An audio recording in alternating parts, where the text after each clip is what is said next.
Hi hello మీ తెలంగాణ పోరి ఛానల్కి స్వాగతం సుస్వాగతం. చూస్తున్నారుగా మన ఉసిరికాయల సీజన్ వచ్చేసింది. ఆల్రెడీ మనం ముందు వీడియోలో ఊరబెట్టిన ఉసిరికాయ ఎలా చేసుకోవాలో చూపించాను. ఈరోజు మీ ముందుకు ఉసిరికాయతో పచ్చడి ఎలా చేయాలో చూపిస్తున్నాను. పెరుగన్నంలో లేదా టిఫిన్లో అదిరిపోయే కాంబినేషన్ ఇది. ముందుగా దీనికోసం 1 కేజీ ఉసిరికాయలు తీసుకొని వాష్ చేసుకొని ఆరబెట్టి వీడియోలో చూపించినట్లు ఘాట్లు పెట్టుకోవాలి. తర్వాత 100 గ్రాముల ఆవాలు, 100 గ్రాముల మెంతులు దోరగా వేయించుకొని పౌడర్ చేసుకొని పక్కన పెట్టుకోవాలి. ఇప్పుడు ఒక 100 గ్రాముల చింతపండు నానబెట్టుకొని పేస్ట్ చేసుకొని, దానివల్ల ఏమవుతుందంటే 6 నెలల వరకు మనకు పచ్చడి నిల్వ ఉంటుంది.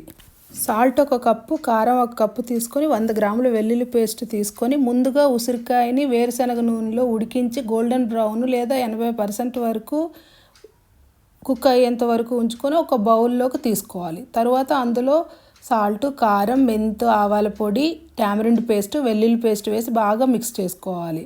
ఒక బాండీలో కొంచెం ఆయిల్ వేసుకొని 10 ఎండుమిర్చి, జీరా, ఆవాలు, వెల్లుల్లి తాలింపు వేసుకొని పచ్చడిలో వేసి కలిపేయాలి. అంతేనండి, నోరూరించే పుల్లగా ఘాటుగా ఉసిరికాయ పచ్చడి రెడీ అయిపోతుంది.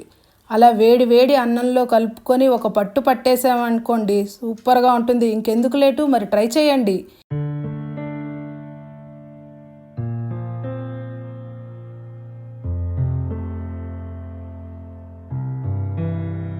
మీకు కనుక ఈ వీడియో నచ్చినట్లయితే తప్పకుండా లైక్ చేయండి, షేర్ చేయండి, సబ్స్క్రైబ్ చేయడం మాత్రం మర్చిపోకండి.